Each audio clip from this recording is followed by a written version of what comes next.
अगर एक भी गलती हो जाए तो फिर वहीं जाना पड़ेगा, 84 लाख योनि में भोग दिए। इसलिए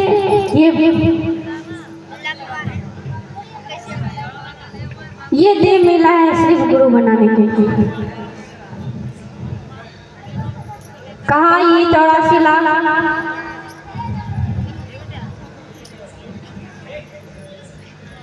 कि ये वो बच्चा जब फरियाद करता है तो किसी किसी का सुन भी लेता है, कभी कभी तो बच्चा भी आने से पहले टपक जाता है।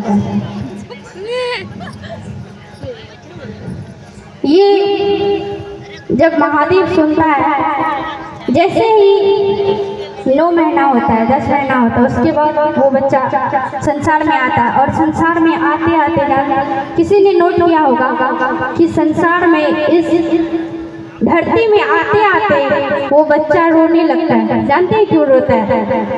अच्छा, आप लोग को अच्छा लगता है सुनने में? प्रेम से बोलिए हाय रे हाय रे, बस इतनी सी आवाज बोला हाय रे हाय रे। ये हुई बात। अगर अच्छा लग रहा है तो सुनाएंगे, नहीं तो फिर से भजन वही। कहा कि जब बच्चा इस संसार में आता है तो आते आते रोने लगता है। क्यों? क्योंकि जब वो बच्चा अपनी माँ के गर्भ में था तो हमेशा अपने इष्ट को, अपने भगवान को याद करता था। जैसे ही ये संसार में आया, उसे अपने माँ का मोह लग गया, पिता का मोह लग गया, मतलब जितने भी परिवार का मोह लग गया। इसलिए ये बच्चा रोता है।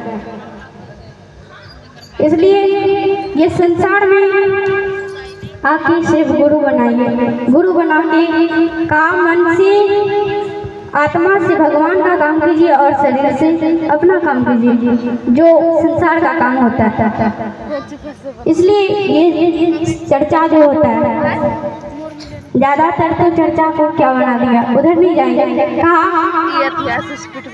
चर्चा जो होता है, सत्संग जो होता है, जितने भी धर्म के कार्यक्रम होता है, सिर्फ ये याद दिलाता है कि मन को समझाओ। ये मन अगर चाहे तो भगवान भी बन सकता है, अगर ये मन नहीं चाहे तो ये कीड़ा भी बन सकता है और भगवान भी बन सकता है। इसलिए आप सबसे हाथ जोड़ के विनती है कि जितने भी यहाँ पे जीव है, सबका जीवन में गुरु होना चाहिए। और साहिब जी का भी सपना था कि सबका जीवन में गुरु हो। कहा इतना भला सोचने वाला कोई नहीं मिलेगा भाई, सिर्फ सत्संग में ही मिलेगा, परमात्मा सत्संग में ही मिलेगा। और ये भजन की ओर चलते हैं। प्रेम से बोलिए हाय रे